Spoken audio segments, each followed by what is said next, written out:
17వ వచనం, 4వ అధ్యాయం 17వ వచనం. అబ్రహాం గారి గురించి పౌలు గారు రోమా సంఘానికి జ్ఞాపకం చేస్తున్నాడు. ఓకే, జ్ఞాపకం చేస్తూ అబ్రహాం గారు ఎలా నమ్మాడు దేవుణ్ణి అంటే, తాను విశ్వసించిన దేవుని ఎదుట అన్నట్టు చూడండి. అబ్రహాం గారు దేవుడిని విశ్వసించాడు. ఓకేనా? ఈరోజు మనమందరం దేవుడిని ఏం చేసాం?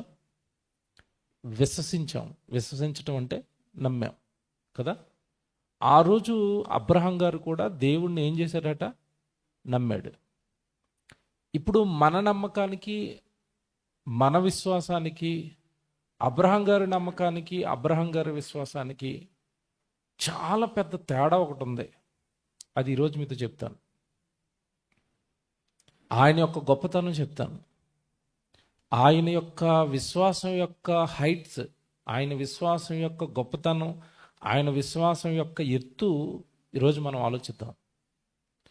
ఈరోజు నిజాలు మాట్లాడుకుంటే పేరుకు క్రైస్తవులైనా విశ్వాసంలో పడుతూ లేస్తూ ఉంటారు. అవునా కదా? కొన్నిసార్లు దేవుడి మీద మనకేమొస్తుంది? అవిశ్వాసం. అది మాటల్లో చెప్పం కానీ క్రియల్లో చెప్తాం. దేవుడు గురించిన నమ్మకాన్ని, దేవుడి గురించిన విశ్వాసాన్ని, దేవుడి గురించిన ఆలోచనని చాలాసార్లు మనం పక్కకు పెట్టేస్తూ ఉంటాం. ఈ కార్యం దేవుడి వలన జరుగుతుందా? ఇది దేవుడు చేయగలడా?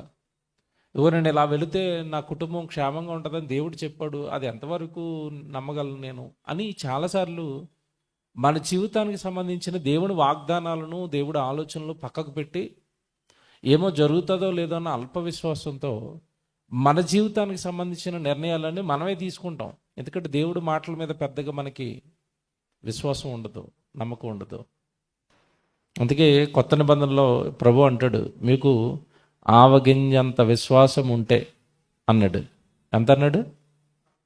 ఎంత ఉంటే చెప్పండి, ఆవగింజ ఎంత ఉంటుందా?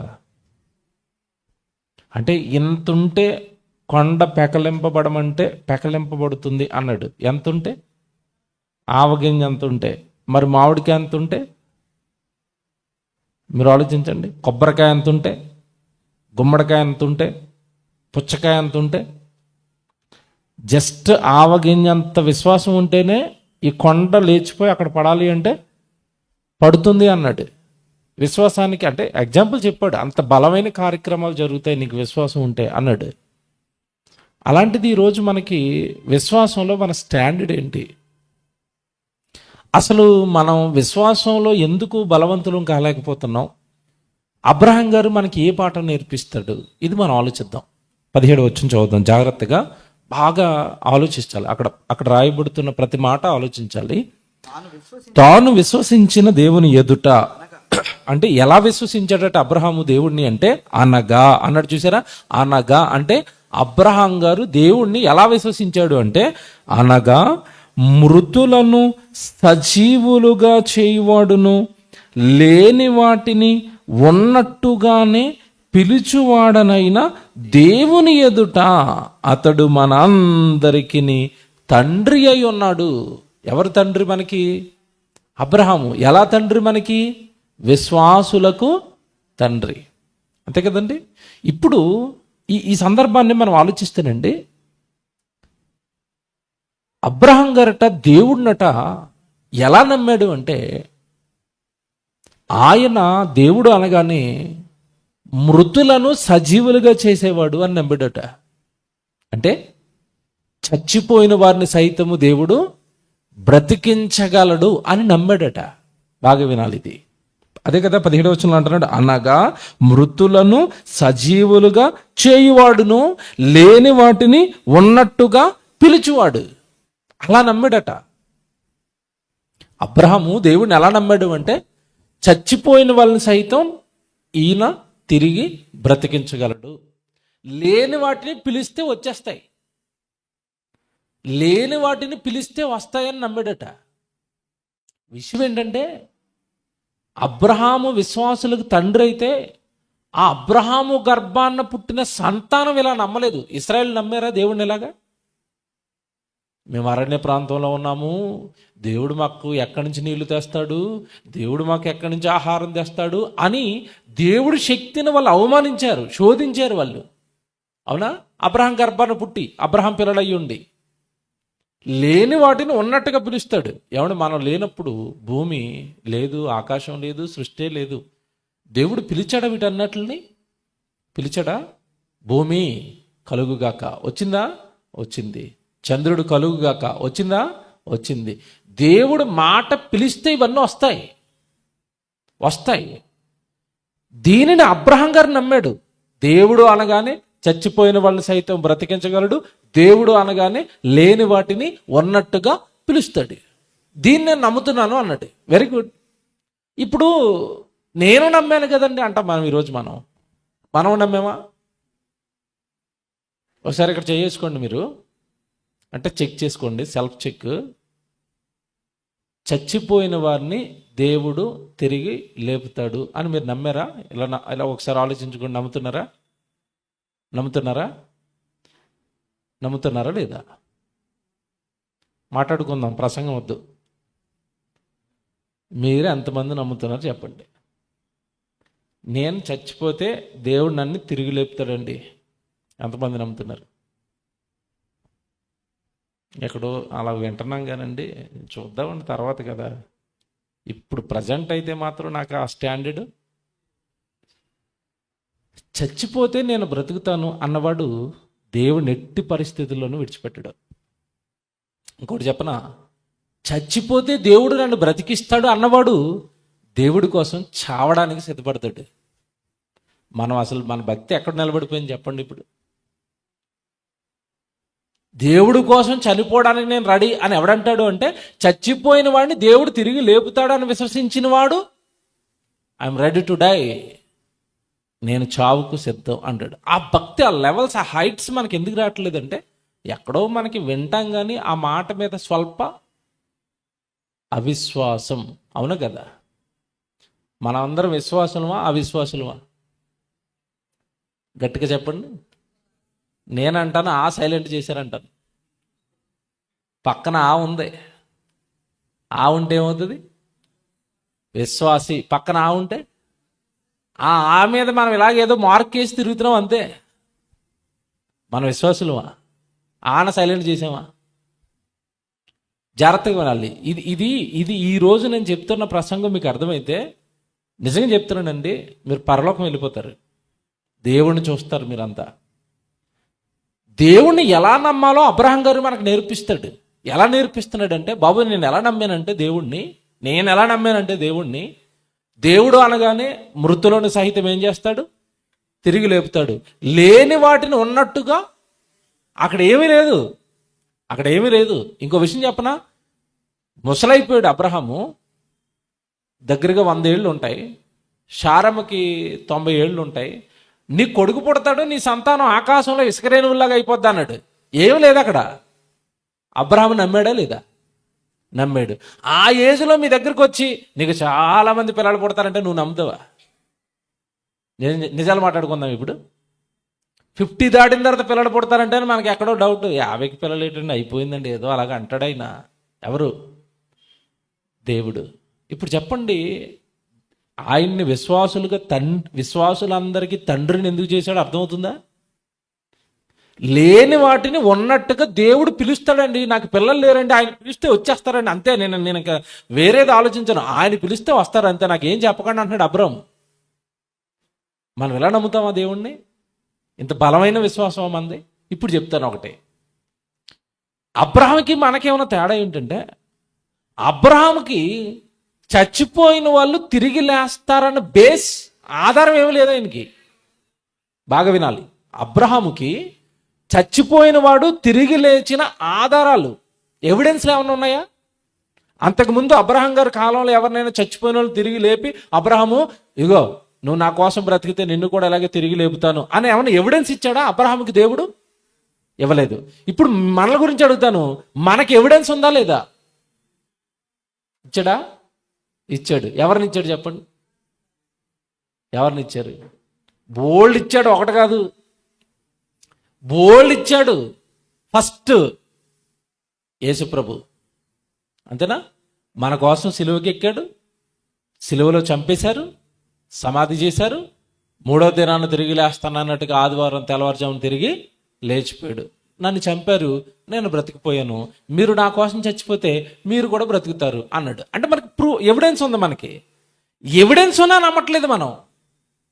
అబ్రహాంకి ఎవిడెన్స్ ఉందా? మీరు చెప్పండి, ఎవరు టాప్ ఇప్పుడు? మీకు అర్థమైందా? అబ్రహాం ఎంత గొప్పోడో అర్థమవుతుందా? ఇంకోటి చెప్తాను. అపోస్తుల కార్యాలు తీయండి. అపోస్తుల కార్యాలు 17వ అధ్యాయం. మనకి ఆధారం ఉంది అని దేవుడే చెప్తున్నాడు. చూడండి, అపోస్తుల కార్యాలు 17వ అధ్యాయం 24 నుంచి చదువుదామా? 24 నుంచి. చాలా పెద్ద మ్యాటర్ ఇది. 24 నుంచి 31 వరకు రాసుకోండి. మొత్తం టోటల్గా మనుషులందరి గురించి మాట్లాడుతున్నాడు దేవుడు. అపోస్తుల కార్యాలు 17వ అధ్యాయం 24 నుంచి 31 వరకు నేను చదువుతాను, జాగ్రత్త చూడండి.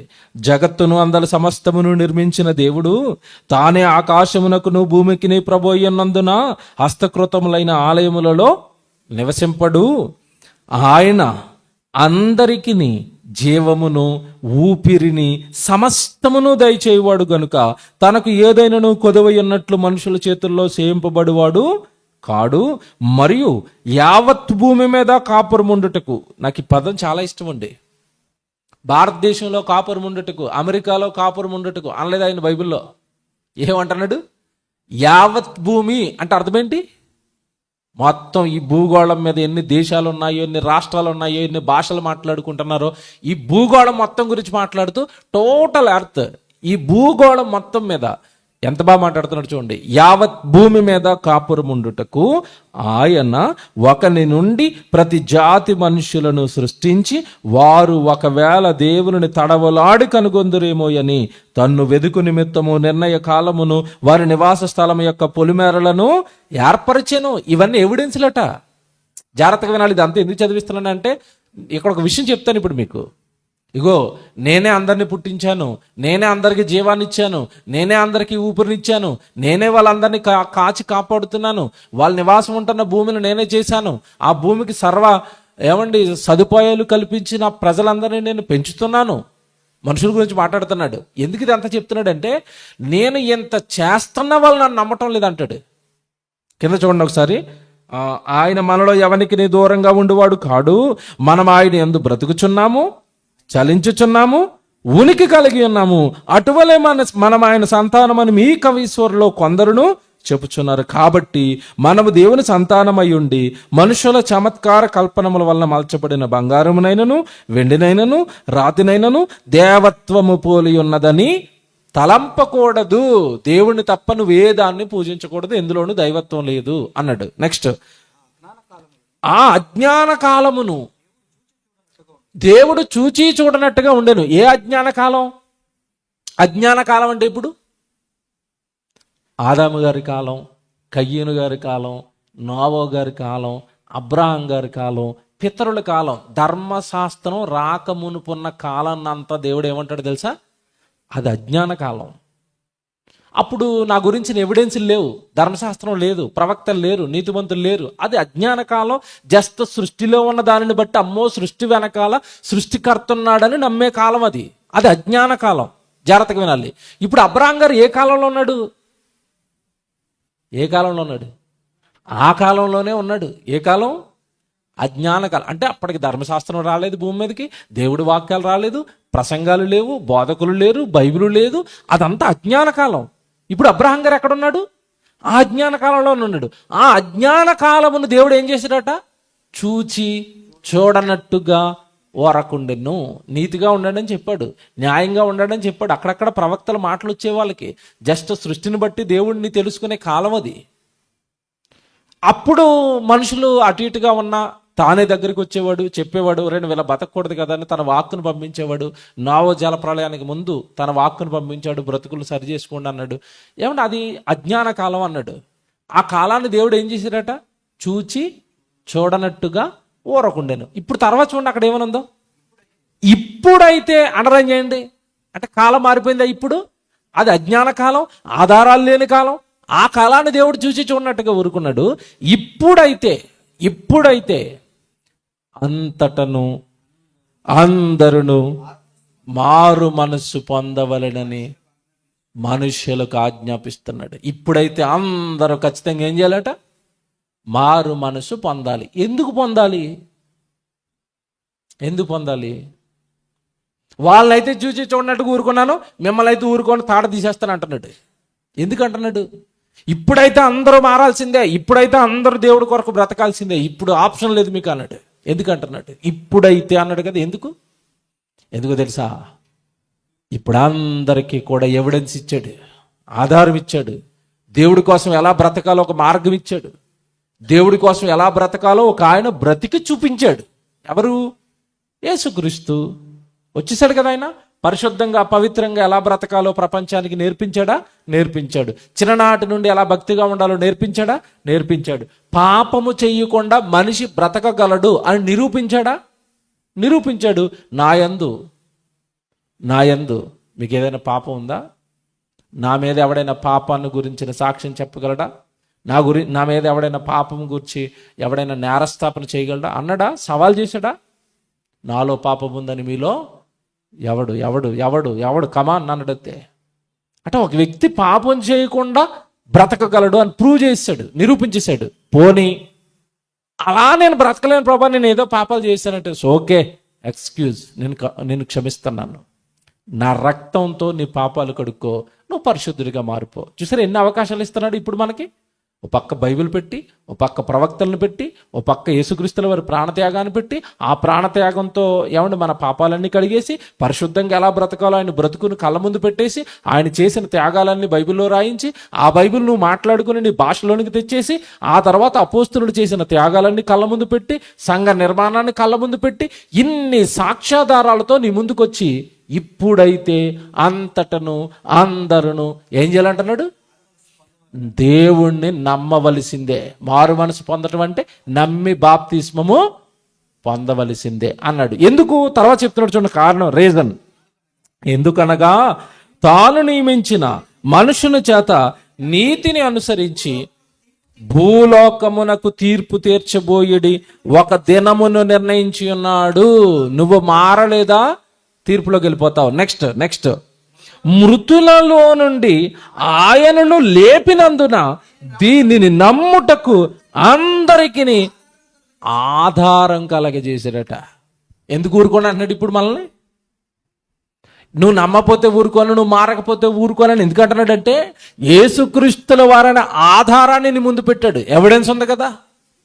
ఆయన నీ కోసం సిలువలో చచ్చిపోయాడు కదా, ఆయన పరిశుద్ధంగా బ్రతికాడు కదా, ఆయన చనిపోయి తిరిగి లేచి పరలోకానికి వెళ్ళాడు కదా. ఈ ఎవిడెన్స్ ని దగ్గర పెట్టినా కూడా నువ్వు దేవుడిని నమ్మనంటున్నావేంటి? నువ్వు దేవుడి కొరకు బ్రతకనంటున్నావేంటి? ఇప్పటికీ ప్రజలతో ఉన్న సమస్య ఏంటి తెలుసండి? మనిషి అన్ని నమ్ముతాడు కానీ దేవుడిని నమ్మడండి. నిజంగా చెప్తున్నాను, అన్ని నమ్ముతాడు. మనుషులు చెప్పే ప్రతి మాట నమ్ముతాడు.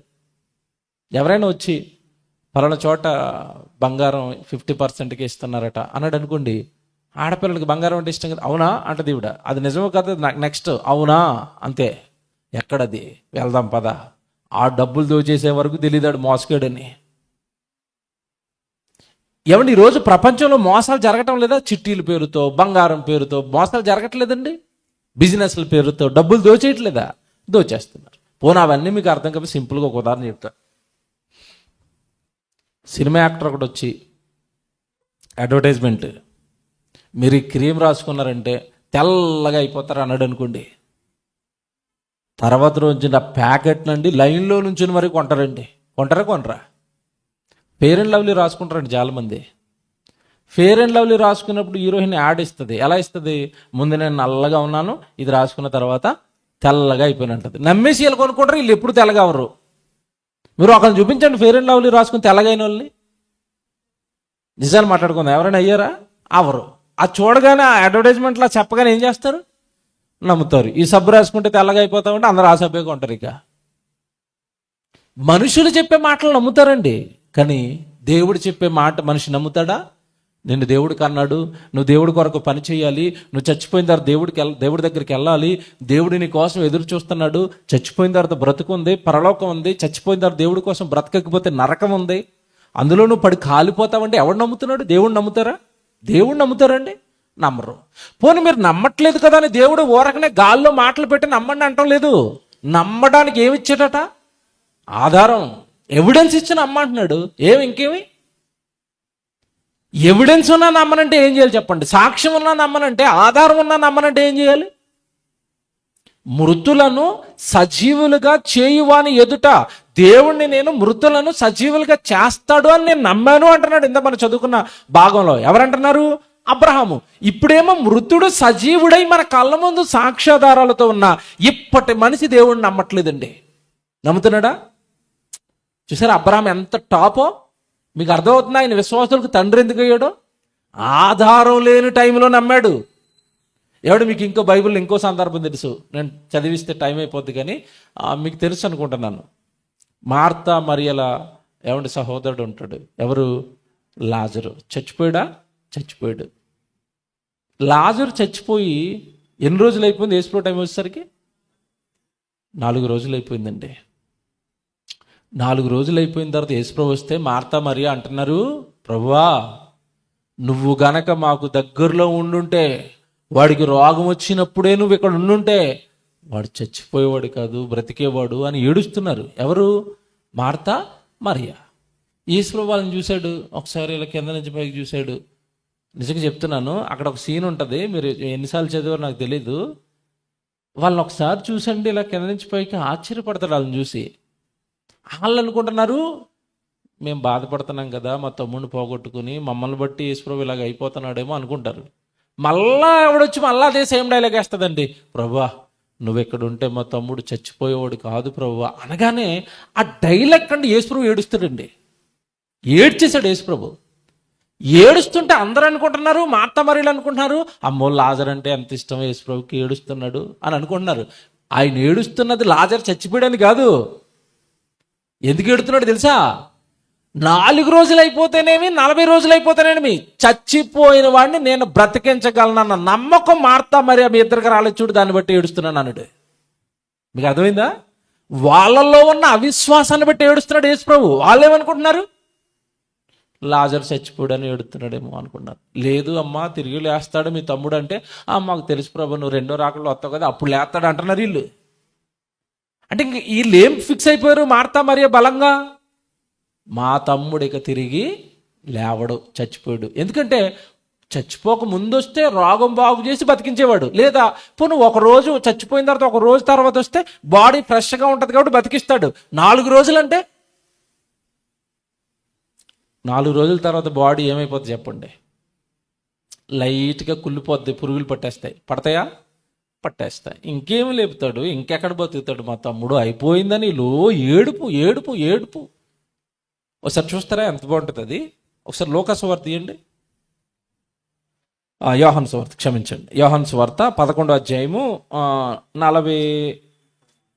34 నుంచి ఉంటుంది. ఈ సందర్భం 34 నుంచి ఉంటుంది, మీరు చదువుకున్న తర్వాత. యోహాను సువార్త 11వ అధ్యాయం 35 చూడండి జాగ్రత్తగానే.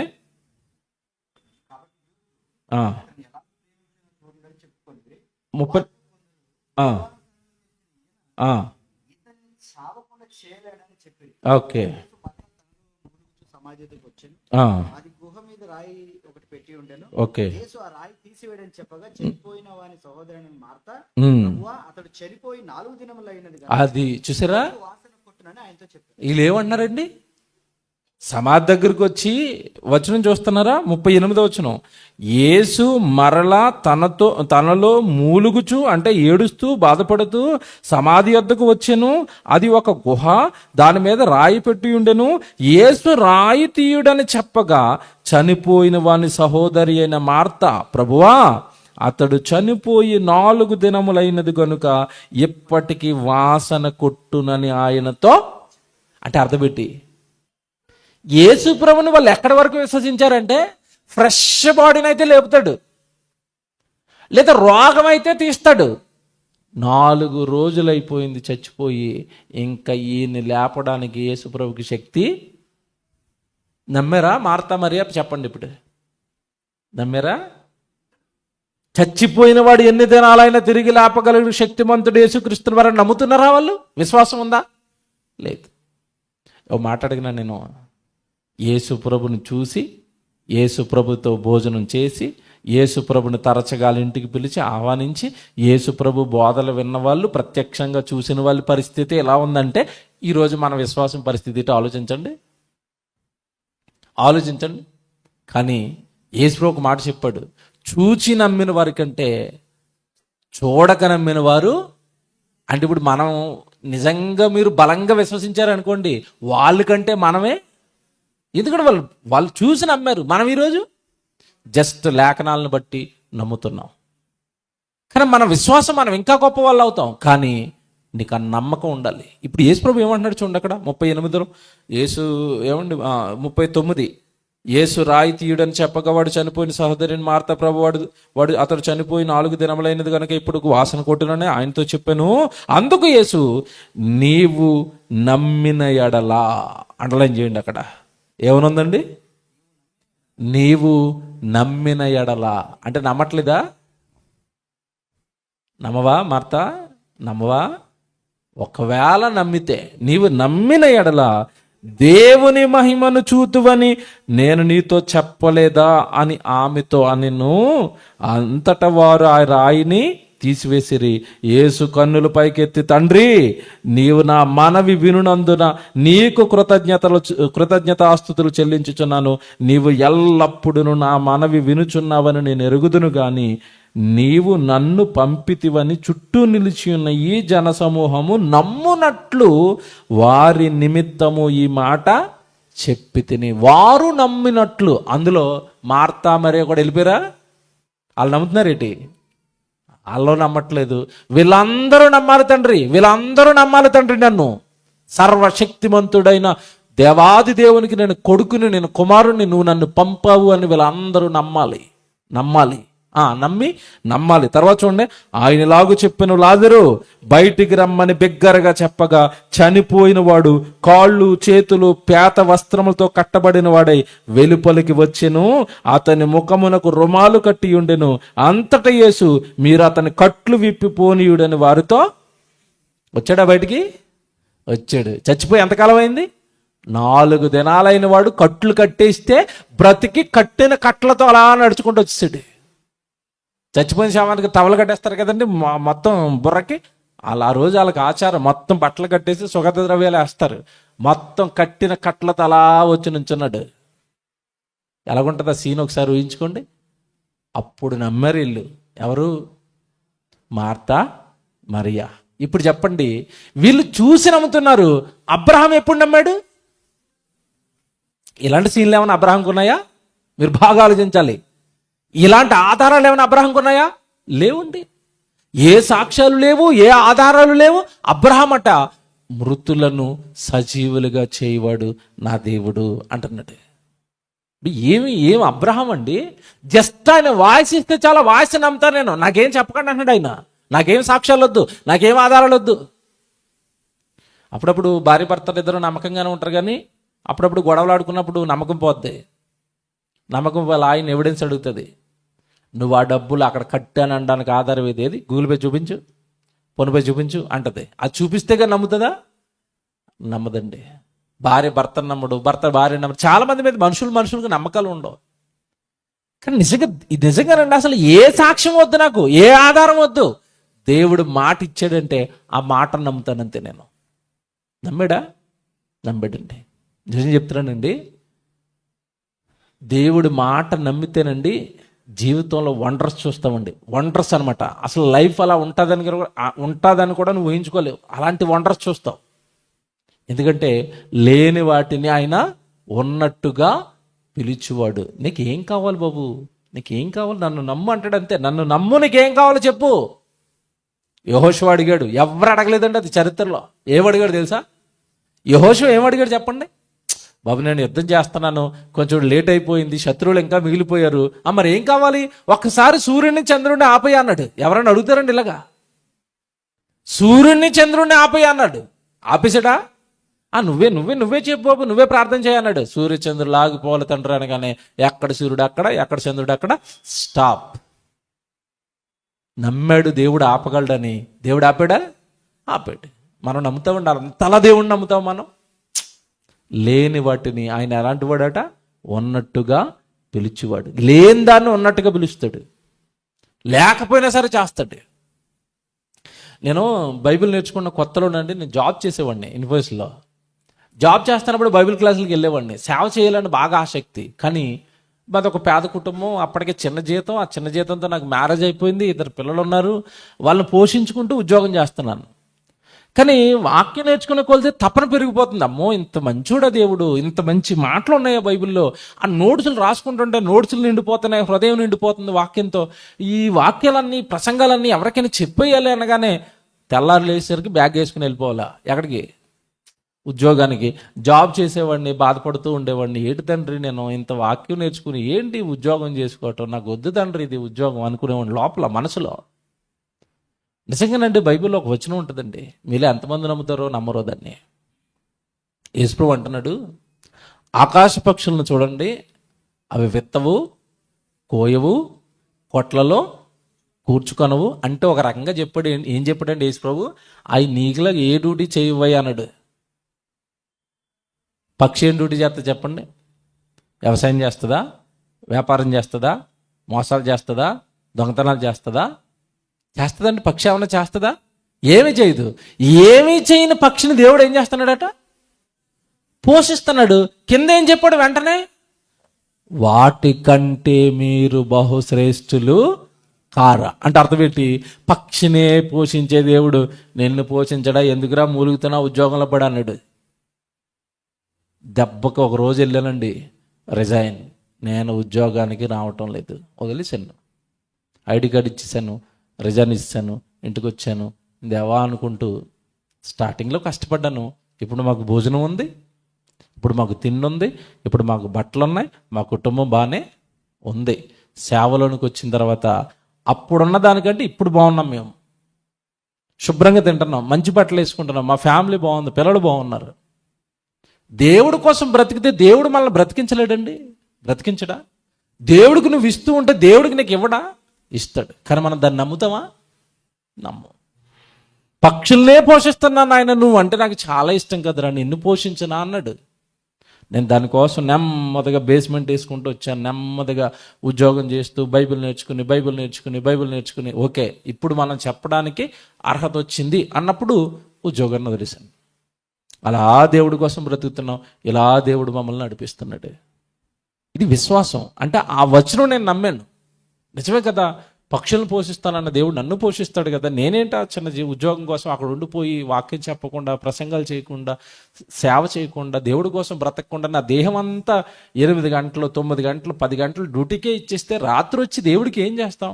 ఏం చదువుకుంటాం బైబిల్? ఇంకెక్కడికి ప్రయాణాలు చేస్తాం? ఎప్పుడైనా మీటింగ్కి వెళ్ళాలంటే డ్యూటీలో సెలవు అడిగితే నానా తిట్లు తిట్టేవాడు. నీకు అస్తమాటు సెలవులే, నీకు అస్తమాటు మీటింగ్లే అనేవాడు. నీకో నమస్కారం, నీకు ఉద్యోగానికి ఒక నమస్కారం. వదిలేసాం. ఇది విశ్వాసం. అంటే నేను దాన్ని, ఆ ఒక్క వచనాన్ని నేను నమ్మటం వలన నా జీవితం వేరేలా మారిపోయింది, వేరేలా టర్న్ అయిపోయింది. అంతే, ఒక్క వచనాన్ని నేను నమ్మటం వలన. కానీ అబ్రహాం గారు ఎలా నమ్ముతున్నాడట? మృతులను సజీవులుగా చేస్తాడు, లేని వాటిని ఉన్నట్టుగా పిలుస్తాడు. ఆయనకి ప్రూఫ్స్ లేవు, ఆధారాలు లేని కాలంలో నమ్మాడు. ఇప్పుడు అక్కడికి రండి, ఆ మాట కూడా చెప్తాడు దేవుడు. రోమపత్రికకు వచ్చేయండి. అబ్రహాం గారు ఎలా నమ్మాడంటే, మనలాగా యేసుప్రభు ఒక ఆధారం, ఏమండి ఈ సృష్టి ఒక ఆధారం, లేఖనాలు ఒక ఆధారం, ప్రవక్తల జీవితాలు ఒక ఆధారం, ఇన్ని సాక్ష్యాలు పెట్టుకుని నమ్మలేదు అబ్రహాం గారు. 4వ అధ్యాయానికి రండి, 17 వచనం మళ్ళీ చదువుదాం. రోమపత్రిక 4వ అధ్యాయం 17 వచనం. తాను విశ్వసించిన దేవుని ఎదుట, అనగా మృతులను సజీవులుగా చేయువాడును, లేని వాటిని ఉన్నట్టుగా పిలుచువాడునైనా దేవుని ఎదుట అతడు మనందరికీ తండ్రి. ఇందును గూర్చి చూసారా, ఇందును గూర్చి ఏమండి ఎందుకు ఆయన తండ్రి అయ్యాడు విశ్వాసులకి అంటే మీకు ఎక్స్ప్లెనేషన్ ఇస్తానని చెప్తున్నాడు దేవుడు. ఇప్పుడు ఇందును గూర్చి, నిన్ను అనేక జనములకు తండ్రిగా నియమించి తినని వ్రాయబడి ఉన్నది, నీ సంతానము ఎలాగ ఉండునని చెప్పిన దానిని బట్టి తాను అనేక జనములకు తండ్రి అగునట్లు నిరీక్షణకు ఆధారము లేనప్పుడు, ఇది అండర్లైన్ చేసుకోండి ఇక్కడ. ఎప్పుడు నమ్మాడు దీన్ని? నిరీక్షణకు ఆధారము లేనప్పుడు అతడు నిరీక్షణ కలిగి నమ్మెను. ఆధారం లేనప్పుడు నమ్మాడు. ఈరోజు మనందరికి ఏమున్నాయని చదువుకున్నాం ఇందాక అక్కడ యోహాను అపోస్తలుల కార్యాలు 17:24. దీనిని నమ్ముటకు దేవుడు మనందరికి ఏం కలగజేశారట? ఆధారం. అబ్రహాంకి ఏం లేదట? ఆధారం లేదట. ఎంత బాగుందండి. గ్యారెంటీ లేని ఫ్యాన్ ఇస్తే నువ్వు కొనుక్కుంటావా? ఫ్యాన్ కొనుక్కోవడానికి వెళ్ళావు, గ్యారెంటీ లేదండి, ఎప్పుడు ఆగిపోతే తెలియదు, నా మాట నమ్మి కొనుక్కొని పో అన్నాడు అనుకోండి. షాప్ వాడు నమ్ముతారు మీరు? నిన్నేటివై నమ్మేది? నువ్వు గ్యారెంటీ కార్డు ఇస్తేనే దాన్ని ఏం చేస్తాం మేము? కొనుక్కుంటాం. మనిషి మాట నమ్ముతామండి కొనుక్కునే సందర్భాల్లో. నమ్మం. వస్తువుని కొనేటప్పుడు అసలు నమ్మం. గ్యారెంటీ ఇస్తేనే మేము కొంటాం. మరి ఇప్పుడు అబ్రహాం గారికి ఏ గ్యారెంటీ ఉందో దేవుడు నమ్మడానికి? నిరీక్షణ లేదు, నిరీక్షణకి ఆధారము లేదు. అంతకుముందు ఎవరైనా చచ్చిపోయిన వాళ్ళు బ్రతికించిన దాఖలాలు కూడా లేవు. ఇదంతా ఎందుకు చెప్తున్నాడంటే, ఏమండి, ఇది అనేక జనములకు నేను నిన్ను తండ్రిగా నియమించుతున్న మాటను ఆయన నమ్మాడు. ఎప్పుడు నమ్మాడు? ఎప్పుడు నమ్మాడు తెలుసా? ఎప్పుడు ఆలోచించుకున్నాడు తెలుసా? ఇదంతా ఎప్పుడు ఆలోచించుకున్నాడు చెప్పండి? ఎప్పుడు ఆలోచించుకున్నాడు? మీరు బైబిల్ చదువుకున్నారా? 22వ అధ్యాయం అంతా ఆదికాండం. అబ్రహాం గారు ఎప్పుడు నమ్మాడంటే, కొడుకును ఇచ్చాడు 100 సంవత్సరాలకు. ఎవరినిచ్చాడు? ఇస్సాకునిచ్చాడు. ఇస్సాకునిచ్చి ఈయనేంటో టెస్ట్ చేద్దామని అబ్రహాము అన్నాడు, ఎస్ మై లార్డ్ అన్నాడు. నువ్వు ఒక పని చేయాలి బాబు చిన్నది అన్నాడు. చెప్పండి అంటే, నీ కొడుకు ఉన్నాడు కదా ఇస్సాకు, పలానా కొండ మీద తీసుకెళ్ళి నాకు బలిచ్చే అన్నాడు. ఒకసారి అబ్రహాం ప్లేస్లో మీరు ఉండండి. 100 ఏళ్ళకి లేక లేక లేక లేక లేక లేక ఒక్కడు పుడితే ఈయన వచ్చి మళ్ళీ ఏమడుగుతున్నాడు? ఆ ఒక్కడిని ఇక్కడి నుంచి 3 days ట్రావెలింగ్ ఉంటుంది, 3 రోజులు ప్రయాణం ఉంటుంది, 3 రోజులు నువ్వు ప్రయాణం చేసుకుని ఆ కొండెక్కిపోయి ఆ కొండ మీద నాకు బలి ఇవ్వాలి అన్నాడు. మనం కనుక్కుంటేనండి అబ్రహాం గారి ప్లేస్లో వెంటనే అక్కడికి ప్రయాణం కడతాం. ఎక్కడికి? ఈయన వచ్చింది ఎక్కడి నుంచి? ఈయన విడిచిన దేశం ఒకటి ఉంది కదా, ఈయన ప్రయాణించిన దేశం ఒకటి ఉంది కదా, ఈయన సొంత దేశం ఒకటి ఉంది కదా.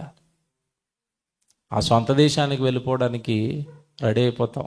కానీ అబ్రహాం ఏమన్నాడు తెలుసా? కొంచెం మరి శారమ్మ గారు ఉంది కదండి, వాళ్ళ అమ్మ కదా, వాళ్ళ అమ్మని అడిగి చెప్తాను అన్నాడా? ఏమండండి, మీరు అడుగుతున్నారా? ఓకే ఇచ్చేస్తానండి, ఓకే డన్ అండి, తీసుకొచ్చేస్తాను అన్నాడు. ఈలోపు కొడుకుని రెడీ చేశాడు. ఏమండి, కర్రలు కట్టుకున్నాడు, బలి ఇవ్వడానికి అన్నీ పెట్టుకున్నాడు. ఏమండి, కొడుకుని ఎక్కించుకున్నాడు. అలా ప్రయాణం చేస్తున్నాడు. ఎక్కడికి వెళ్తున్నావు డాడీ అని అడుగుతున్నాడు ఇస్సాకు. బలి ఇవ్వడానికి వెళ్తున్నావు డాడీ అన్నాడు. మరి బలి ఇవ్వడానికి వెళ్తే బలి ఇవ్వడానికి ఏముండాలి? మేకో గొర్రెో ఉండాలి కదా. ఏమి లేవు డాడీ అంటుంటే, నిజంగా ఒక్క తండ్రితోనండి కొడుకు అలాగ అడిగితే తండ్రి మనసు ఏమైపోవాలి? నిన్నే బలిస్తాను తండ్రి అంటే ఆడు పైకి వస్తాడేటి? నిన్నే వేసిపోతున్నాడు బాబు పైన అన్నాడు అనుకోండి, ఇసాకు పారిపోవడానికి ఏం చెప్పలేదండి. అలాగా కష్టమంతా అలా దిగమింగుతున్నాడు, అలా బాధనంతా గుండెలో పెట్టుకున్నాడు, అలాగ వెళ్ళిపోతున్నప్పుడు ఒకటి ఆలోచించుకున్నాడట. ఏం ఆలోచించుకున్నాడు తెలుసా? బైబిల్ చదువుతాం చూడండి. మీరు 18వ వచనానికి రండి. 18వ వచనం, 4వ అధ్యాయం 18వ వచనం. నీ సంతానము ఇలాగు ఉండునని చెప్పిన దానిని బట్టి తాను అనేక జనములకు తండ్రి అగునట్లు నిరీక్షణకు ఆధారము లేనప్పుడే అతడు నిరీక్షణ కలిగి నమ్మెను. మరియు అతడు విశ్వాసమునందు బలహీనుడు కాక, ఇది అండర్లైన్ చేయండి. ఎందులో బలహీనుడు అవ్వలేదట? విశ్వాసమునందు బలహీనుడు కాక రమారమి 100 ఏండ్ల వయసు గలవాడై ఉండి అప్పటికి తన శరీరము మృతతుల్యమైనట్టును శారా గర్భమును మృతతుల్యమైనట్టును ఆలోచించెను. వాళ్ళేమి సడన్గా చెప్పిందని ఓకే అనలేదట, ఆలోచించుకున్నారట. ఏం ఆలోచించుకున్నారట? నా శరీరం ముసలైపోయింది, నా శారమ్మ శరీరం ముసలైపోయింది. ఈ శరీర సంబంధమైన దానిని బట్టి నేను ముసలైపోయాం కదా, మా శరీరాలు ఒడిలిపోయాయి కదా, ఇప్పుడు నేను అనేక జనములకు తండ్రి అవటం ఏంటి అన్నదాన్ని అవిశ్వాసిగా శరీరాన్ని బట్టి, శరీరంలో ఉన్న బలహీనతను బట్టి అతను ఏం తెచ్చుకోలేదట? అవిశ్వాసం తెచ్చుకోలేదట. మీకు ఇది అర్థం కాదు, ఒక ఉదాహరణ చెప్తాను. 2 కాళ్ళు లేనోడిని, బాబు నెక్స్ట్ పరుగు పందెం వస్తుంది కదా, అందులో నువ్వే ఫస్ట్ ప్రైజ్ కొడతావు అన్నాడు అనుకోండి, వాడు ఎలా చూస్తాడు? నాకు పరిగెత్తడానికి ఏమి లేవు, కాళ్ళే లేవు, నాకేం వస్తుంది అంటున్నావు? కింద నుంచి పైకి చూడు, చాలు చాలులే అంటాడా అంట. ఇప్పుడు అబ్రహాం గారు అదే సీన్లో ఉన్నాడు. మొత్తం పిల్లలే పుట్టరు, ఒళ్ళిపోయిన శరీరాలు. నువ్వు ఒకడు కాదు, ఇద్దరు కాదు, ముగ్గురు కాదు, నలుగురు కాదు, ఒకసారి పైన ఆకాశం చూడు అన్నాడు. చూశాను, ఏం కనపడుతున్నాయి? నక్షత్రాలు. నీకు అంతమంది పిల్లలు పుడతారు అన్నాడు. నమ్ముతారండి ఎవరైనా? శరీరాన్ని ఆలోచించుకుంటున్నాడట. శరీరాన్ని ఆలోచించుకుంటే శరీరాలు ఎలా ఉన్నాయట? మృతతుల్యం అయిపోయినాయంటే చచ్చిపోవడానికి రెడీగా ఉన్నాయి, అంతేనా? చావుకు దగ్గర పడ్డారు. చావుకు దగ్గర పడ్డోడిని ఆకాశంలో నక్షత్రాలు చూడు, అంతమంది పిల్లలు పుడతారండి. ఇక్కడ అబ్రహాము మనము పక్క పక్కన టాలీ చేసి పెట్టుకుంటే, ఒకసారి అబ్రహాం జీవితాన్ని మన జీవితాన్ని పక్క పక్కన పెట్టి ఆలోచించుకుంటే, మనకి దేవుడు చాలా చెప్తాడు. నువ్వు ఈ పని చేయగలవు, చెయ్యి, నీ వెనకాల నేను తోడుగా ఉంటాను అంటాడు. మనం ఎలా ఆలోచిస్తాం? నేనా బైబిల్ నేర్చుకోవటమా, నేనా సేవ చేయటమా, నేనా మీటింగులు పెట్టడమా, ఇవన్నీ మన వల్ల అయ్యే పనులా అనుకుంటాం. మనం అనుకోమా? మనకి ఏముంటుంది? అవిశ్వాసం. కానీ అబ్రహాం గారు ఆయన పరిస్థితులను ఆలోచించుకుని పరిస్థితులను బట్టి అవిశ్వాసం అవ్వలేదట. శరీరం ఎలాగున్నా పర్లేదు, దేవుడు మాట ఇచ్చాడు కనుక ఆ మాట నెరవేరుస్తాడని విశ్వాసము నందు ఏం పొందాడట? బలము పొందెను అన్న పదం ఉంటుంది చూడండి అక్కడ. బలము పొందాడట. ఏమంటే ఆ బలం పొందడానికి ఆయనకి ఏముందండి? పక్కన ఎవరైనా కౌన్సిలింగ్ ఇవ్వడానికి మనగారు పాస్టర్ గారు ఉన్నారా? వాక్యం చెప్పడానికి ఆయనకి పక్కనే సహోదరులు ఉన్నారా? ఏం కాదులే బ్రదర్, వెళ్ళిపోదాం ముందుకని ప్రోత్సహించి ముందుకు తీసుకెళ్ళడానికి సహోదరులు ఉన్నారా? సంఘం ఉందా? సేవకులు ఉన్నారా? బైబిల్ ఉందా? ఏమీ లేదండి. ఆలోచించుకున్నాడట. లేదు, శరీరం ఎలా ఉన్నా పర్లేదు, దేవుడు మాట ఇచ్చాడు కనుక ఆ మాట నెరవేరుతుందని బలం పొందుతున్నాడట. ఇప్పుడు కింద ఒక మాట ఉంటుంది చూడండి అక్కడే, 20వ వచనం. అవిశ్వాసము వలన దేవుని వాగ్దానమును గూర్చి సందేహింపక. ఇది అండర్లైన్ చేయండి. ఏమంటే ఆయనకి అసలు దేవుడి మీద ఏం లేదట? సందేహం లేదంటే అర్థం ఏంటి? అనుమానం లేదు. నాకు దేవుడు చేస్తాడా చేయడా అని అనుమానం లేదు. 100% దేవుడు వాగ్దానం ఇచ్చాడంటే ఆ వాగ్దానాన్ని ఏం చేస్తాడు? నమ్ముతాడు. అబ్రహాం ఎంత తెలివైనడు తెలుసండి? ఎంత తెలివైనడు తెలుసా? బలివ్వడానికి వెళుతున్నప్పుడు ఏం ఆలోచించుకుంటున్నాడు తెలుసా? అబ్రహాము మనసులో బలివ్వడానికి వెళుతున్నప్పుడు ఏం ఆలోచించుకుంటున్నాడో పరిశుద్ధాత్మ దేవుడు కొత్త నిబంధనలో రాయించాడు. బలివ్వడానికి వెళుతున్నప్పుడు అబ్రహాము మనసులో ఏమనుకున్నాడు తెలుసా? ఒకసారి మీరు యాకోబు పత్రిక అనుకుంటున్నారు రండి, ఒకసారి హెబ్రీ పత్రిక అండి, క్షమించండి, హెబ్రీ పత్రిక రండి. హెబ్రీయులకు రాసిన పత్రిక 11వ అధ్యాయం 17వ వచనం చూడండి. హెబ్రీ పత్రిక 11వ అధ్యాయం 17వ వచనం చూద్దాం. అబ్రహాము శోధింపబడి. ఏమండి ఈ ట్రాన్స్లేషన్ తప్పిది. శోధింపబడి అని తెలుగులో ఉంటుంది. నిజానికి శోధించలేదు దేవుడు, పరిశోధించాడు. పరిశోధన వేరు, శోధన వేరు. పరిశోధన అంటే టెస్ట్ చేయడం, శోధించడం అంటే బాధ పెట్టడం. శోధించేవాడు అపవాది, పరిశోధించేవాడు దేవుడు. ఓకేనా? అబ్రహాము పరిశోధింపబడి విశ్వాసమును బట్టి ఇస్సాకును బలిగా అర్పించెను. ఎవడు ఆ వాగ్దానమును సంతోషముతో అంగీకరించెనో ఇస్సాకు వలనైనది నీ సంతానం అనబడినని ఎవనితో చెప్పబడినో ఆ అబ్రహాము మృతులను సహితము లేపుటకు దేవుడు శక్తిమంతుడని ఎంచిన వాడై తన ఏక కుమారుని అర్పించి ఉపమానముగా అతనిని మృతులలో నుండి మరలా పొందెను. విశ్వాసమును బట్టి ఇస్సాకు జరగబోవు సంగతుల విషయమై. ఏమంటే చాలు, ఇక్కడ మీరు బాగా ఆలోచిస్తే ఇక్కడ ఏం చెప్తున్నాడు అబ్రహాం చెప్తాను, జాగ్రత్తగా వినండి. అలాగ బలిపీఠానికి తీసుకెళ్తున్నప్పుడట దేవుడు ఈయనకి చేసిన వాగ్దానం గుర్తొస్తుందట. ఏ వాగ్దానం ఇచ్చాడు చెప్పండి అబ్రహాంకి దేవుడు? ఇస్సాకు వలనైనది నీ సంతానం అనబడుతుంది, నీ సంతానం ఇసుక రేణువుల వలె విస్తరిస్తారు అన్నాడు. వాగ్దానం ఇచ్చాడా? ఇచ్చాడు. అబ్రహాం ఏం ఆలోచిస్తున్నాడు తెలుసా మనసులో? ఇస్సాకు నుండి నీకు అనేక మంది పిల్లలు వస్తారని దేవుడు చెప్పిన తర్వాత ఇప్పుడు నేను ఇస్సాకును బలిచ్చేసాను అనుకోండి, చంపేస్తాను. ఇప్పుడు బలిచ్చేమన్నాడు కదా దేవుడు, బలిస్తాను, నరికేస్తాను, అర్పణ ఇచ్చేస్తాను దేవుడికి. ఇచ్చేసిన తర్వాత దేవుడు వాగ్దానం ఇచ్చాడు కదా నాకు. ఏ వాగ్దానం? ఇస్సాకు వలన నీకు పిల్లలు పుడతారని వాగ్దానం ఇచ్చాడు కదా. దేవుడు ఎంత శక్తిమంతుడంటే నేను నరికేస్తాను, బలిస్తాను, తర్వాత దేవుడు ఇస్సాకుని ఏం చేస్తాడు? తిరిగి మరలా బ్రతికిస్తాడు. అప్పుడు ఇస్సాకు నుండి నాకు సంతానం వస్తుందని నమ్మాడట. మీకు అర్థమవుతుందా అబ్రహాం ఏమి నమ్మాడో? బలివ్వడానికి ముందు అబ్రహాం ఏం ఆలోచించుకుంటున్నాడు మీకు అర్థమవుతుందా? నేను ఇస్సాకుని బలిచ్చేస్తానండి, చంపేస్తానండి. తర్వాత దేవుడు ఇస్సాకుని ఏం చేస్తాడు? మళ్ళీ తిరిగి బ్రతికిస్తాడు అని నమ్మాడు. జాగ్రత్తగా వినాలి. అంతకు ముందేమైనా చచ్చిపోయిన వాళ్ళని దేవుడు తిరిగి బ్రతికించిన సాక్ష్యాలు, ఆధారాలు అబ్రహాంకి ఏమైనా ఉన్నాయా? లేవు. లేనప్పుడే నమ్మాడా? నమ్మాడు. ఇంతకీ ఇక్కడ విషయం తెలుసా? దేవుడు బలిచ్చేటప్పుడు బలివ్వకుండా నన్ను ఆపేస్తాడన్న సంగతి అబ్రహాంకి తెలీదు. తెలుసా? ఇప్పుడు మనకి తెలుసు. ఆపేశాడని చదువుకున్నాం కనుక ఇప్పుడు మనకి తెలుసండి. అబ్రహాంకి తెలుసా? తెలీదు. ఏం ఆలోచించుకుంటూ వెళ్తున్నాడు అబ్రహాము? బలిమ్మన్నాడు కదా, నేను బలిచ్చేస్తాను, కొడుకు చచ్చిపోతాడు, తిరిగి దేవుడు మళ్ళీ నా కొడుకుని ఏం చేస్తాడు? బతికిస్తాడు. ఇది నమ్మెళ్ళిపోతాడట బలికి. ఎంత మంచుడండి అబ్రహాము. మీకు అర్థమవుతుంది అబ్రహాం విశ్వాసం? ఇలా మనం ఆలోచించగలమా? మీరు ఇంత గొప్పగా దేవుడి గురించి మనం ఆలోచించగలమా? అసలు ఏ ఎవిడెన్స్ లేదు. దేవుడు మృతులను సైతము లేపుటకు శక్తిమంతుడు అని నమ్ముతున్నాడట. ఈరోజు మనకి యేసుప్రభు తిరిగి లేపాడు, మనం ఇప్పుడు నమ్ముతున్నాం. మనకి పెద్ద గొప్పతనం ఏమి లేదు. లేదా లాజరును తిరిగి లేపాడా? లేపాడు. అపోస్తలులు కూడా చాలా మంది బతికించారా? బతికించారు. పౌలు గారు బతికించారు, పేతురు గారు బతికించారు. చచ్చిపోయిన వాళ్ళని తిరిగి బతికించిన ఆధారాలు ఇన్నున్నాయి మనకి. ఇప్పుడు అబ్రహాంకి ఏమున్నాయి?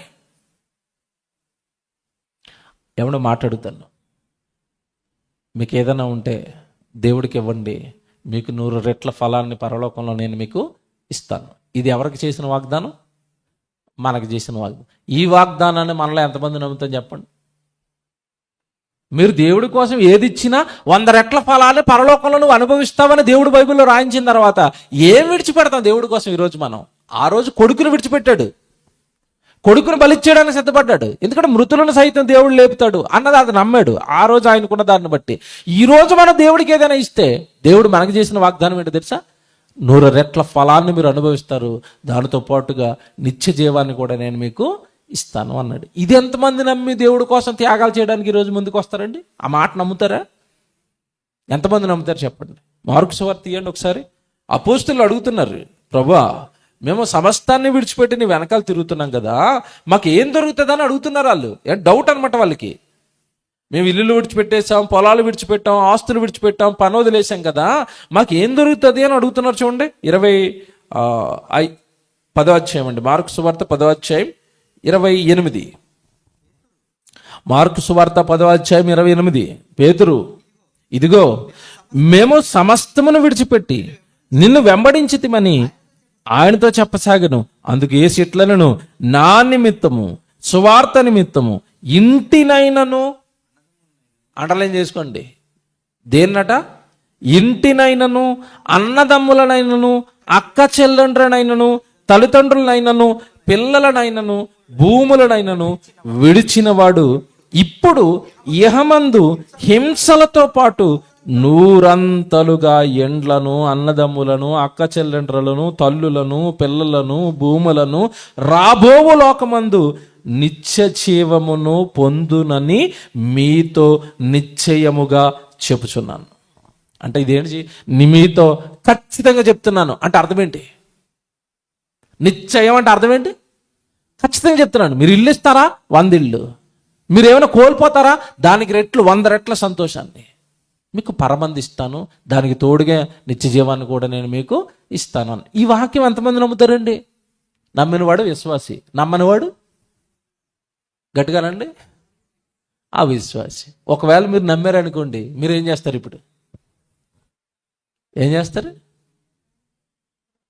సైలెంట్గా ఉన్నారు చూసారా? నమ్మితే ఏం చేస్తాం? ఇస్తాం. మేము ఈరోజు ఇల్లు వదిలేసాం. మా ఇల్లు ఇంట్లో ఉండం ఈరోజు. మేము మహా అంటే నెలలో 4 రోజులు 3 రోజులు కుటుంబం, మిగతా 2 రోజులు సేవ, దేవుడు, పరిచయం. ఇల్లు వదిలేసాం, కుటుంబాలను వదిలేసాం. మా సంతోషాలు, మా సుఖాలు, మా ఆనందాలు, లోకంలో సంపాదన, డబ్బు ఏవి లేవు మాకు. వదులుకున్నవన్నీ త్యాగాలు. అవన్నీ మేము ఏదేదైతే ఈరోజు త్యాగం చేస్తున్నామో దానికి 100 రెట్ల ఫలాన్ని మేము పరలోకంలో అనుభవిస్తాం. మళ్ళీ చెప్తున్నాను, ఇది మా విశ్వాసం, మా నమ్మకం. అందుకే రాత్రి పగలు మాకు దేవుడు నమ్మేం దీన్ని. నా నిమిత్తం నువ్వు ఏది పోగొట్టుకున్నా తిరిగి 100 రెట్లు అనుభవిస్తావు అన్నప్పుడు వదిలేసుకున్నావు. మీకు అర్థమవుతుందా? కనుక విశ్వాసి అనగానే అబ్రహాం గారిలాగా ఆలోచించాలి.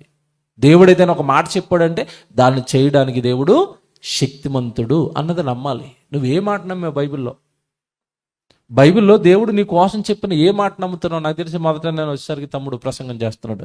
మనమంతా దేనికోసం పుట్టాం? దేవుడి పనిని చేయడం కోసం పుట్టాం. ఎంతమంది దేవుడి పని చేస్తారండి ఈరోజు? మీరు ఆలోచించుకోండి. మీ చదువులు మీరు చదువుకోండి, మీ ఉద్యోగాలు మీరు చేసుకోండి.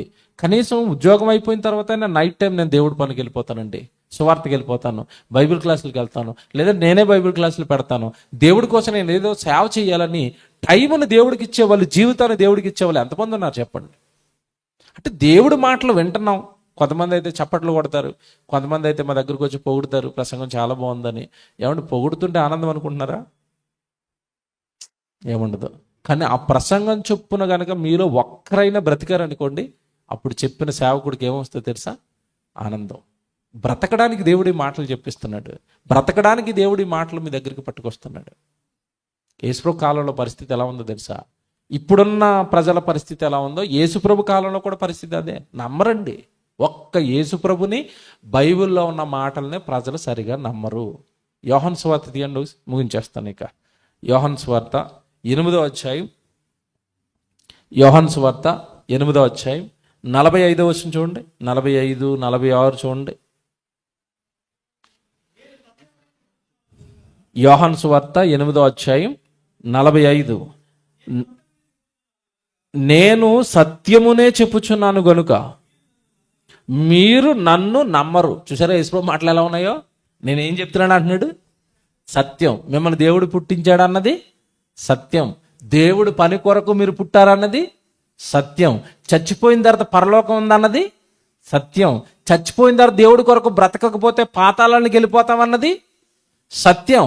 నేను మీతో సత్యం చెప్పాను, దీని తప్ప మీరు మిగతాయని నమ్ముతారు అంటున్నాడు ఆయన. నిజమా కాదు చెప్పండి? ఇప్పుడు సొసైటీ దగ్గరికి వెళ్ళి ఏమైనా చచ్చిపోతే నరకానికి వెళ్ళిపోతామని చెప్పు, ఎవడ నమ్ముతాడా? చాలండి, ఎవడ వెళ్ళాడు నరకానికి అంటాడు. ఈడు చూడలేదు కనుక ఎవడ వెళ్ళలేదు అంటున్నాడు. చాలామంది కరెంట్ ఉందరా బాబు అంటే, కరెంట్ ఉందరా అంటే ఉందండి అని నమ్ముతాడు. నేను కరెంటు కనబడటం లేదు కనుక నమ్మను అన్నాడు అనుకోండి, ఏం చేయాల? ప్లగ్లో వేలు తట్టించేలా ఫట్మని షాక్ పడుతుంది, అప్పుడు కరెంటు ఉంది. ఇప్పుడు నీకు పాతాళం లేదు నేను నమ్మను అన్నాడు అనుకోండి, ఏం చేయాల? చచ్చిపో బాబు అనాలా? చచ్చిపో బాబు. చచ్చిపోతే ఏం కనపడుతుంది? కనబడుతుంది. ఇప్పుడు పాతాళం కనబడింది కనుక నేను ఇప్పుడు మారిపోయి భూమి మీదకి వెళ్ళిపోతాను, భద్రవతి అన్నాడు అనుకోండి, పంపుతాడా? ఛాన్స్ అయిపోయింది బాబు, నెమ్మదిగా అక్కడే ఫ్రై అయిపోతా ఉండి అంటాడు. అంతే. అగ్గి కదండి, ఫ్రై అయిపోవడమే. చేప ముక్కను కట్ చేసి నూనెలో వేస్తే ఏమవుతుంది? ఏగిపోద్ది. ఆత్మ వెళ్ళి ఎక్కడ పడుతుంది? నరకంలో. ఇప్పుడు యేసుప్రభు అంటున్నాడు, నేను సత్యం చెప్తున్నాను కానీ మీరు నన్ను ఏం చేయరు? నమ్మరు. ఎవడైనా దొంగడు వచ్చి అబద్ధం చెప్తే ఆ మాటలు మీరు నమ్ముతారు. చచ్చిపోయిన తర్వాత ఆత్మ ఏంటండి, చచ్చిపోయిన తర్వాత జీవితం ఏంటండి, ఆ బైబిల్ అలాగే ఉంటుందండి, ఉత్తుతానండి, తిందామండి, త్రాగుదామండి, ఈ లోకంలో పడి బ్రతుకుదామండి, సంపాదించుకుందామండి అన్నాడు అనుకోండి, ఆ మాటలు మనిషికి ఎలా ఉంటాయి? తీయగా ఉంటాయి. దేవుడి మాటలు ఎలా ఉంటాయి? చేదుగా ఉంటాయి. దేవుడి మాటలు కష్టంగా ఉంటాయి. దేవుడి మాటలు బాధ కలిగిస్తాయి. అదేంటంటే ప్రపంచం అంతా ఒకలా బ్రతుకుతుంటే మమ్మల్ని ఇంకోలా బ్రతకమంటున్నారు అని ఇదేదో కొత్తగా ఉంటుంది ఈ బాధ. ఇది కొత్తగా ఉన్న యేసుప్రభు అంటున్నాడు, నేను మీతో ఏం చెప్తున్నాను? సత్యం చెప్తున్నాను, నిజం చెప్తున్నాను, కానీ మీరు దీన్ని ఏం చేయరు? నేను ఫిదా అయిపోయినండి యేసుప్రభు డైలాగ్ దాన్ని. ఒరే బాబు, నేను చెప్పేదంతా సత్యం కానీ మీరు నన్ను తప్ప అందరినీ నమ్ముతారు, దొంగ వాళ్ళు అందరినీ అన్నాడు. లోకంలో చాలా మంది దొంగలు ఉన్నారు, ఆ దొంగల మాటలు నమ్ముతారు. తత్వవేత్తలు, శాస్త్రవేత్తలు, దొంగలు వీళ్ళంతా. దొంగలు ఎందుకన్నానంటే భూమి దానికి అదే కలిగింది అంటాడు ఎవడు? శాస్త్రవేత్త. జీవ పరిణామ సిద్ధాంతం, కోతి నుండి మనుషులు వచ్చారంటే వీళ్ళంతా దొంగలే. వీళ్ళు చెప్పినవన్నీ అబద్ధాలే. కానీ లోకం ఎవరు నమ్ముద్ది? ఈ దొంగలే నమ్ముతుంది. యేసుప్రభు ఏమన్నాడు చూడండి, నేను మీతో ఏమన్నా మాట చూడండి ఎంత బాగుందో. 45వ వచనం, నేను సత్యమునే చెప్పుచున్నాను కనుక మీరు నన్ను నమ్మరు. తర్వాత మాట చూసారా? నెక్స్ట్, నేను సత్యము చెప్పుచున్న ఎడల మీరెందుకు నన్ను నమ్మరు? చూసారా, నేను సత్యం చెప్తాను, మీరెందుకు నన్ను నమ్మరు? పదం చూసారా, మీరెందుకు నన్ను నమ్మరు, మీరెందుకు నన్ను నమ్మరు? ప్రపంచం ఎందుకు యేసుప్రభుని నమ్మదు? ప్రపంచం అంతా యేసుప్రభు నమ్మదు. పోనీ బైబిల్ పట్టుకుని బైబిల్ దగ్గరకు వచ్చిన క్రైస్తవులు నమ్ముతున్నారు ఆయన అంటే నమ్మరు. చచ్చిపోయినారు జీవితం ఉందంటే నమ్మరు. యేసుప్రభు దగ్గరికి వస్తే రోగాలు పోతాయా, యేసుప్రభు దగ్గరికి వస్తే డబ్బులు ఇస్తాడా, వీటికి వస్తారు తప్ప చచ్చిపోయిన తర్వాత ఆత్మ ఉంది, జీవితం ఉంది, నరకం ఉంది, బ్రతకండి దేవుడి కోసం అంటే ఎవరు నమ్ముతారు? ఇది నేను మీతో సత్యం చెప్తున్నాను, మీరు నన్ను ఏం చేయరు? నమ్మరు. సమరస్తితో మాట్లాడుతున్నాడు, అమ్మా ఆరాధించే విధానం ఇది కాదు, ఆరాధించే ప్లేస్ ఇది కాదు, ఆరాధన మారిపోతుంది అన్నాడు. ఆవిడ కింద నుంచి పైకి చూస్తుంది. అప్పుడు అన్నాడు, అమ్మా నా మాట నమ్మమ్మా అంటాడు. తెలుసా, నేను యేసుప్రభు ప్రసంగాలు ఇలాగే చదువుకున్నాను. నా మాట నమ్మమ్మా అంటాడు. ఎవరిని? సమరస్త్రీని. ఎందుకంటే ఆయన ఎన్ని చెప్పినా ఆవిడ ఏం చేయట్లేదు. స్టార్టింగ్లో నమ్మలేదు తెలుసా, ఆర్గ్యూ చేసింది ఆవిడ, ఆర్గ్యూ చేసింది. నా మాట నమ్ము అన్నాడు. అప్పుడు కాస్త కోలుకుని జాగ్రత్తగా యేసుప్రభుని నమ్మింది. దేవుని పిల్లలారా, యేసుప్రభు మళ్ళీ చెప్తున్నాను, మీరందరూ ఏం చేయాలంటే ఖచ్చితంగా నేను చెప్తున్నాను, మత్తయి సువార్త, మార్కు సువార్త, లూకా సువార్త, యోహాను సువార్త, ఈ 4 సువార్తలు ఎవరి మాటలు? యేసుప్రభు మాటలు. దయచేసి కనీసం ఈ 4 సువార్తలు బాగా చదవండి. యేసుప్రభు మీకు ఏం చెప్పాడో అర్థమవుతుంది, యేసుప్రభు ఎలా బ్రతకమన్నాడు అర్థమవుతుంది, యేసుప్రభు దేనికోసం ఆలోచించమన్నాడో మీకు అర్థమవుతుంది. నేను చెప్పేది సత్యం, నా మాట మీరు నమ్మండి. ఆధారం లేనప్పుడు అబ్రహాం నమ్మాడు, ఆధారాలన్నీ ముందు పెట్టి ఇప్పుడు మళ్ళీ ఏం చేయమంటున్నాడు? నమ్మమంటున్నాడు. ఆధారాలు పెట్టినా నమ్మను అంటే ఆధారాలను సాక్ష్యాలుగా పెట్టి దేవుడు మనకేం చేస్తాడు? తీర్పు తీరుస్తాడు, శిక్షలోనికి మనల్ని నెట్టేస్తాడు. ఏమంటే శిక్ష వేయాలంటే కోర్టుకి ఏం కావాలి? సాక్ష్యాలు కావాలా? జాగ్రత్తగా వినాలి. కోర్టుకి ఏం కావాలి? సాక్ష్యాలు. ఇప్పుడు మనం నరకానికి వెళ్ళిపోవాలంటే మనల్ని నరకంలో వేయడానికి దేవుడు కూడా ఏం కావాలి?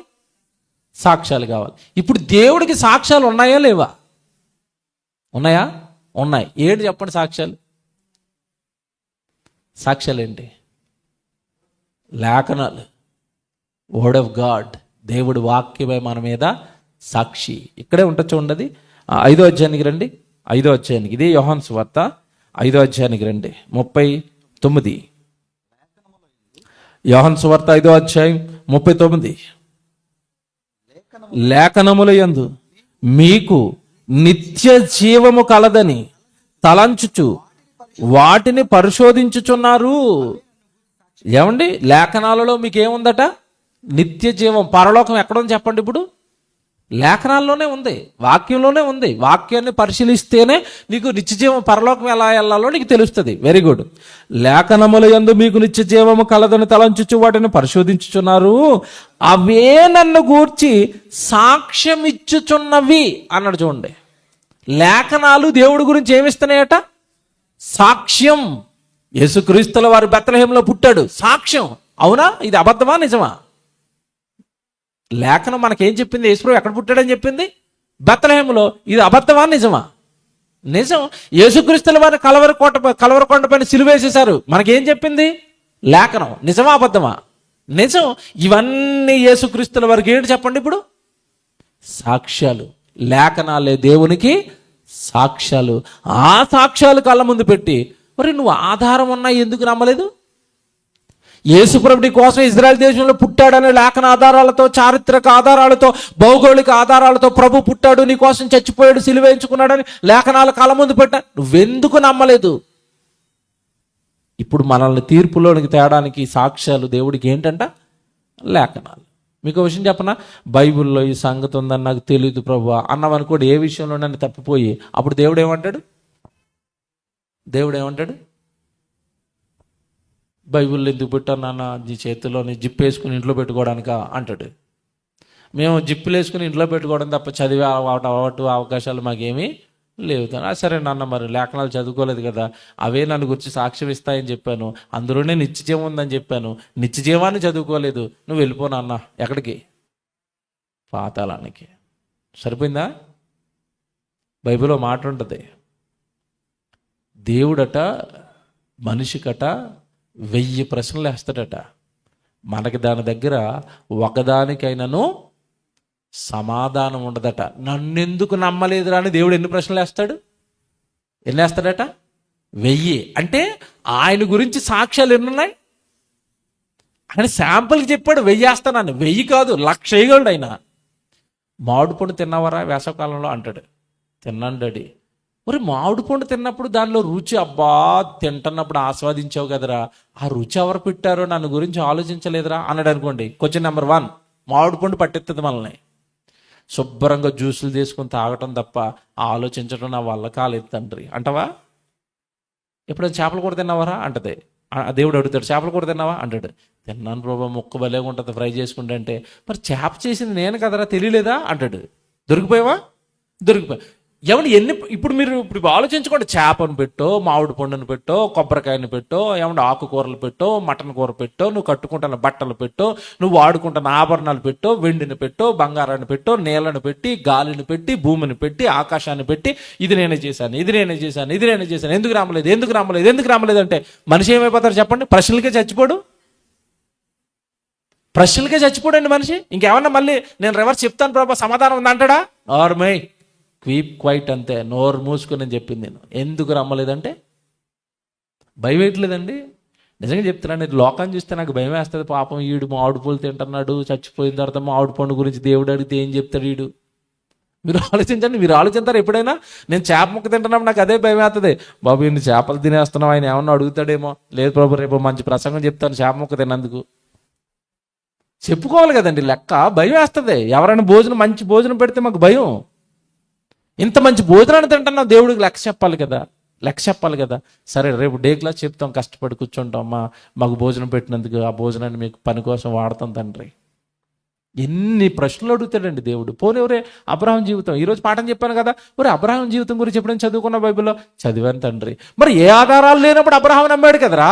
నీ కళ్ళ ముందు అన్ని ఆధారాలు పెట్టినా ఎందుకు నమ్మలేదురా? అయిపోయిందా? ఈరోజు మనం విన్న ప్రసంగం కూడా ప్రశ్న. అబ్రహాం గురించి ప్రసంగం విన్నావా లేదా అంటాడు. ఏమంటాం మనం? ప్రభా ఎందుకు నమ్మలేదురా? అంతే ప్రభా, మేము వింటాం తప్ప నమ్మే అలవాటు మాకు లేదు. బైబిల్ ఎప్పుడన్నా కొర్నేలి గురించి చదివావా అంటాడు. కొర్నేలి గురించి ఉందా? ఉంది. అతడు అన్యజనుడు అండి. అన్యజనుడు అయిన కొర్నేలి దేవుడిని నమ్మి దేవుడి నిమిత్తం ఏం చేశాడు? ఆ రోజు ధర్మకార్యాలు చేశాడు. మరి అతని జీవితం రాయించి పెట్టాను కదరా, నన్ను ఎందుకు నమ్మలేదురా? కొర్నేలి నమ్మాడు అన్యజనుడు, నువ్వెందుకు నమ్మలేదు అంటాడు. అపోస్తల కార్యాలు 10వ అధ్యాయంలో ఉంటాడు ఆయన కొర్నేలి. నిజంగానండి బైబిల్ చదువుకుంటే బుర్ర వేడెక్కిపోతుందండి. ఏం వేస్తాడో ప్రశ్న, ఏ రూట్లో వస్తాడో. వ్యభిచారం పాపం అన్నాను కదరా, ఎందుకు చేసావురా? దొంగతనం పాపం అన్నాను కదరా, ఎందుకు చేసావురా? మోహపు చూపే పాపం అంటే నువ్వు ఆవిడ తీసుకొని అక్రమ సంబంధం ఎందుకు పెట్టుకున్నావురా? చచ్చిపోతావండి ఆయన వేసే ప్రశ్నలకి. కనుక బైబిల్ బాగా చదువుకోవటం ఒకటేనండి. నేను చాలాసార్లు చెప్పని ప్రసంగం చివరిలో చెప్తున్నాను. భక్తుడు అని దేవుడు ఎవరిని అంటాడంటే, దేవుడు చెప్పిన మాటను గుడ్డిగా నమ్మేసినోడు భక్తుడండి. మీరు ఒకటే కొలమానం పెట్టుకోండి, పెద్దగా ఏమో ఆలోచించకండి. మీరు బైబిల్లో ఏదైతే చదువుకోండి గుడ్డిగా నమ్మేయండి కాదు, అంతే. ఇది దేవుడు చెప్పండి నేను నమ్ముతాను, నాకు ఎవడ ఏం చెప్పకండి అనండి, ఆడే భక్తుడు. ఇది ఎలాగంట కదా, అది అలాగంట కదా, వాళ్ళు అలాగన్నారట కదా అన్నావు అనుకో నువ్వు పోతావు. ఇప్పుడు దేవుడు బైబిల్లో స్టేట్మెంట్ ఇస్తాడు, దానికి క్వైట్ ఆపోజిట్గా లోకంలో చాలా స్టేట్మెంట్లు ఉంటాయి. ఉదాహరణ, మనిషిని నేను చేశానని దేవుడు చెప్తాడు. లోకం రకరకాల స్టేట్మెంట్లు ఇస్తుంది. కోతునుండని ఒకడు, చేపనుండని ఒకడు, లేదంటే అలా పుట్టేశారు గాలిలోంచి అని ఒకడు, రకరకాల లోకం స్టేట్మెంట్లు ఇస్తుంది. అప్పుడు నువ్వేం చేయాలి? నీ కళ్ళ ముందు దేవుడు స్టేట్మెంట్ ఒకటి ఉంటుంది, లోకం స్టేట్మెంట్లు 10 ఉంటాయి. జాగ్రత్తగా వినాలి. దేవుడు ఎప్పుడు ఒకటే చెప్తాడు, దానికి సంబంధించి లోకం ఎన్ని చెప్తుంది? 10 చెప్తుంది. ఇప్పుడు నీ బుర్ర కన్ఫ్యూజ్ అయిపోద్ది, ఈ 10 ఇది ఒకటా? జాగ్రత్తగా వింటున్నారా? ఈ 10 ఇది ఒకటా? పోనీ ఇది మీకు అర్థం కాలేదు, ఇంకోటి చెప్తాను. చచ్చిపోయిన తర్వాత మనిషి ఏమవుతాడంటే లోకం ఏం చెప్తుంది? ఒకడు దెయ్యమైపోయాడు అంటది, ఒకడు గాల్లో గెలిచిపోయాడు అంటది, ఒకడు వచ్చే జనంలో పుడతాడంటది, ఒకడు అంటాడు మా నాన్న నా కొడుకై పుట్టాడు అంటది. ఇది లోకం చెప్పే స్టేట్మెంట్లు. నువ్వు నమ్ముతావు ఇవన్నీ? ఇవన్నీ నువ్వు నమ్మకూడదు, నువ్వు దేవుడు నమ్మాలి. ఏంటి దేవుడు చెప్పేది? ఒకటే జన్మ, ఒకటే చావు. చచ్చినవాడు పాపం చేసి చచ్చాడా, నరకానికి వెళ్ళి కాలుతున్నాడు. దేవుడు సేవలో చచ్చిపోయాడా, పరదేశులు అబ్రహాం గారి దగ్గరికి, దావీదు గారి దగ్గరికి, ఏమంటే చక్కగా భక్తులందరి దగ్గరికి పరదేశంలో వెళ్ళిపోయి హ్యాపీగా రెస్ట్ తీసుకున్నాడు. దీన్ని నమ్మంతే నువ్వు. దేవుడు ఒకటే స్టేట్మెంట్ ఇస్తాడు, లోకం దానికి సంబంధించి ఎన్ని ఇస్తుంది? 100 ఇస్తుంది. 7 లోకాలు, 14 లోకాలు, రంభ, ఊరవశి, మేనక అంటది లోకం చచ్చిపోయినోడికి. ఇవన్నీ నమ్మకం నువ్వు, సుత్తిదంతా. మళ్ళా చెప్తున్నాను, భక్తుడు అంటే బైబిల్లో రాయబడిన మాటను గుడ్డిగా నమ్మినోడే భక్తుడు. అలా నమ్మి అబ్రహాం ఏమైపోయాడు? విశ్వాసులకు తండ్రి. మనం నమ్మకేమైపోయాం? అవిశ్వాసులం అయిపోయాం. కనుక బైబిల్ని మీరు నమ్మండి. ప్రార్థన చేసుకుందాం.